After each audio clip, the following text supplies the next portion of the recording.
बंगाल विजय हम लोग कर चुके हैं। बंगाल विजय के प्रक्रिया को, उसकी प्रक्रिया को, मैकेनिज्म को एक बार हम लोग देखते हैं कि आखिर यह ट्रांसफर जो हुआ है, सत्ता का हस्तांतरण, ये कैसे हुआ है। इसमें जो पहला बिंदु है, कंपनी के औपनिवेशिक चरित्र की समझ। इसका मतलब ये है कि जो कॉलोनियल कैरेक्टर था कंपनी का, इसकी समझ बंगाल में नहीं थी या भारतीय शासकों में नहीं थी कि असली चरित्र क्या है। असल में आप किसी को देख के उसके चरित्र का पता नहीं लगा सकते हैं, अनुमान नहीं कर सकते हैं, लोकेट नहीं कर सकते हैं कि ये कैसे हो रहा है। ये सब चीजें पहली बात ये है। यहाँ पर दूसरी बात ये भी है कि जो उपनिवेशवाद का चरित्र होता है वह गतिशील होता है। हमने पहले भी उसकी चर्चा की थी। गतिशील इसलिए होता है कि वह कई चीजों पर निर्भर करता है। वह कोई ठोस चीज नहीं है, कोई सॉलिड चीज नहीं है। वह क्या है? तरल है, गतिशील है। गतिशील इसीलिए है कि उपनिवेशवाद का जो चेहरा है, उपनिवेशवादी देश की स्थिति को देख के, उपनिवेश की स्थिति को देख के और विश्वव्यापी संदर्भ में उपनिवेशवाद की जो स्थिति होती है उसके संदर्भ में होता है। मतलब उसके तीन पहलू हैं। भारत के संदर्भ में भारत की राजनीतिक स्थिति क्या है, भारत की आर्थिक स्थिति क्या है। ब्रिटेन के संदर्भ में ब्रिटेन की राजनीतिक आर्थिक स्थिति क्या है, भारत के साथ संबंध बनाने से उसका क्या फायदा है। और तीसरी बात, विश्वव्यापी संदर्भ में उपनिवेशवाद की क्या स्थिति है, उसकी क्या पहुंच है, उसकी क्या मान्यता है, उसके विरुद्ध और शक्तियां कितनी सक्रिय है। ये सब कुल मिलाकर उपनिवेशवाद का चेहरा बनता है, उसकी पहुंच बनती है, उसकी मान्यता होती है, उसके विरुद्ध विद्रोह या विरोध की बात होती है। उसी हिसाब से उसका चरित्र बदलता रहता है। तो यहाँ पर ब्रिटिश चरित्र भी बदलता रहा है, ब्रिटिश चरित्र बदलता रहा है। ये पहचान बंगाल के शासक नहीं कर सके, इसलिए यह रूपांतरण संभव हुआ। आपको पहला बिंदु ये लिखना है या अपने उत्तर में इस बिंदु को सम्मिलित करना है जहां भी आप उपयुक्त समझे। दूसरी बात, नवाब एवं कंपनी के अधिकारियों के बीच संघर्ष होता है। क्यों होता है? क्योंकि दोनों के हित हैं, अलग अलग है।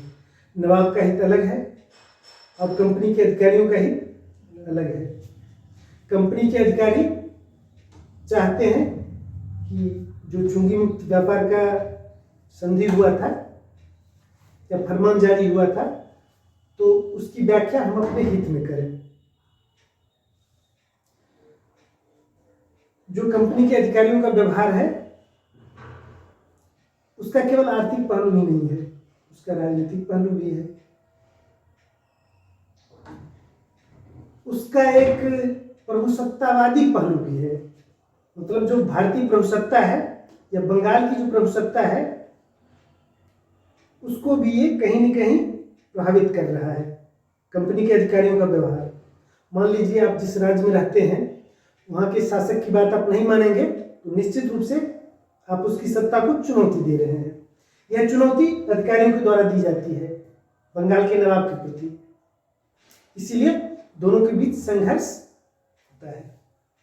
तीसरी बात, कंपनी एवं नवाब के बीच भी संघर्ष है। एक तो अधिकारियों का रवैया है, जो कंपनी को दिया गया अधिकार है उसको भी वो अपना अधिकार मानते हैं, और कंपनी को तो दिया ही गया था, कंपनी से तो संधि नवाब का हुआ ही था। तो इन दोनों के हितों में भी संघर्ष है। चौथा मुद्दा, बंगाल के अभिजात गुट का स्वागत। इस अभिजात गुट में है कौन? इस अभिजात गुट में कौन लोग हैं?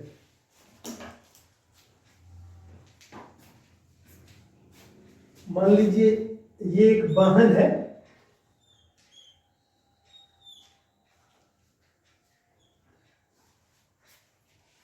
तो ये लोग कुलीन लोग हैं, मतलब वाहन की का एक पहिया इन कुलीनों का है।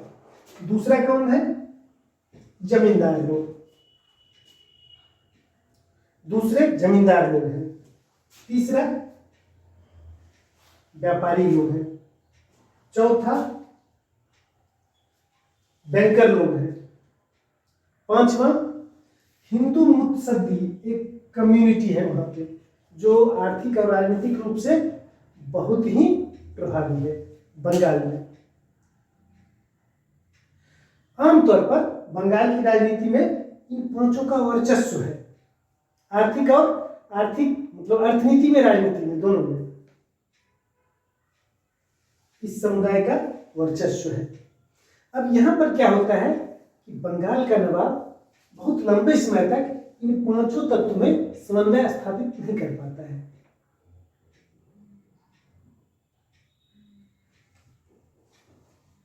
ठीक है,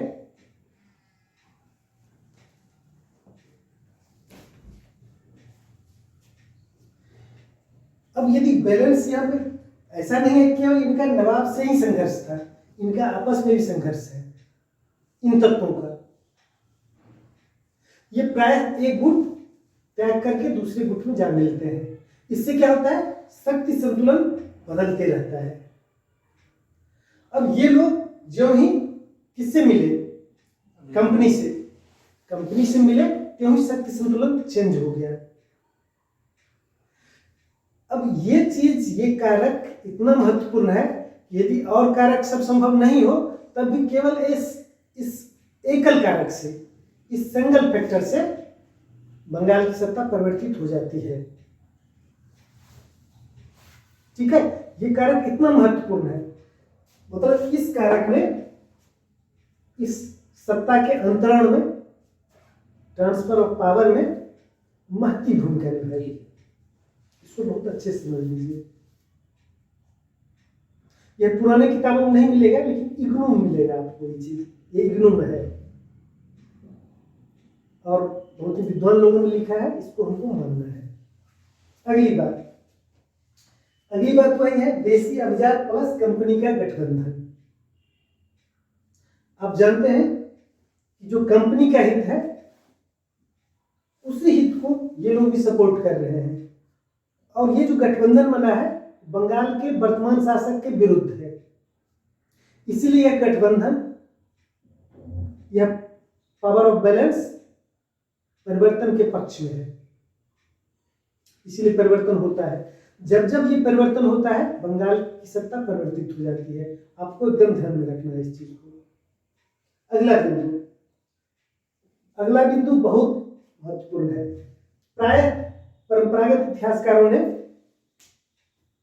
व्यक्तिगत शासक पर बल दिया है, मतलब शासक की व्यक्तिगत असफलता से, उसके चरित्र से या उसके स्वभाव से। जैसे कुछ लोगों ने कहा है कि सिराजुद्दौला बहुत ही अभिमानी था, इसीलिए बंगाल का पतन हुआ, सिराजुद्दौला। इसी तरह से कुछ लोग कहते हैं कि मीर जाफर के विश्वासघात से परिवर्तन हुआ, और कुछ लोग कहते हैं कि जो मीर कासिम की व्यक्तिगत सीमा थी, उसके कारण यह परिवर्तन हुआ। परिवर्तन ऐसे नहीं हुआ है। इन कारकों को हम लोग महत्व नहीं देते हैं। आधुनिक इतिहासकार हम इसको महत्व नहीं देते हैं। अच्छा, ये जो पूरा परिवर्तन हो रहा था, उसमें एक चीज ने अंग्रेजों की मदद की। वह क्या चीज है? बंगालियों का शेष विश्व से संपर्क से अभाव। हम लोग टीपू सुल्तान और हैदर की बात करते हैं, तो उस समय के शासकों में ये अनोखा लगता है कि वह ऐसा राजा था जिसका फ्रांसीसी क्रांति से परिचय था, और उसी का फ्रांस और अन्य देशों से संपर्क भी था। इसके अतिरिक्त और जो राजागण थे, उनका कोई कांटेक्ट नहीं था। ये जो असीमित संपर्क है, इसने एक नई तरह की बंद मानसिकता को जन्म दिया। ऐसा नहीं केवल संपर्क ही नहीं था, जो विज्ञान प्रौद्योगिकी का विकास है, ये भी संभव नहीं होता है। ये सब चीजें अंतर संबंधित है। इसको अंतर संबंधित बना के ही हमको चलना है। अगला बिंदु यह है कि जो द्रुत गति से होने वाला राजनीतिक परिवर्तन था, इससे बंगाल के शासक समन्वय स्थापित नहीं कर पाए। द्रुत गति से क्या परिवर्तन हो रहा था? एक तो मुगलों का पतन था। अभी तक तो भारतीय राज्यों ने मुगल राज्य को एक विस्तृत शक्ति, एक व्यापक शक्ति के रूप में देखा। अब यह स्थिति नहीं बनती है। यहाँ पर मुगलों के साथ ही, मुगलों के समांतर ही अन्य सत्ताएं बन जाती हैं, जिन पर मुगल सत्ता का या तो अधिकार नहीं है या नाम मात्र का अधिकार है। वो अपना निर्णय खुद लेते हैं। तो ये जो नई स्थिति है, इससे बंगाल के शासक समन्वय नहीं बना पाते हैं। दूसरी बात, अब के बंगाल में क्या होता है? मराठा एक नई शक्ति के रूप में जन्म लेते हैं। इस चीज को भी ये लोग नहीं समझ पाते हैं, इसको कैसे टैकल किया जाए। तीसरी बात, इस समय अफगानिस्तान से आक्रमण का भी भय रहता है। अब देखते हैं कि अहमद शाह अब्दाली ने आक्रमण किया भी है, तो ये एक अलग भय है। ये जो 3-4 पॉलिटिकल फैक्टर हैं, इन 4-5 राजनीतिक कारकों ने एक अलग अलग तरीके से एक बदलते हुए माहौल को पैदा किया, जहां पे नित्य नए परिवर्तन होते जाते हैं। इनका सामना करने में हमारे पारंपरिक शासक समर्थ नहीं थे। मतलब दो तरह का जो बदलता हुआ माहौल है, एक तो उपनिवेशवाद का बदलता हुआ चरित्र, और दूसरा जो परिस्थितियां बदल रही है। 18वीं सदी के उत्तरार्ध में जो परिस्थितियां बदल रही है, इसको ये ठीक से नहीं समझ पा रहे हैं। इसीलिए उसका मुकाबला भी नहीं कर पा रहे हैं। ठीक है, ये बंगाल का सत्ता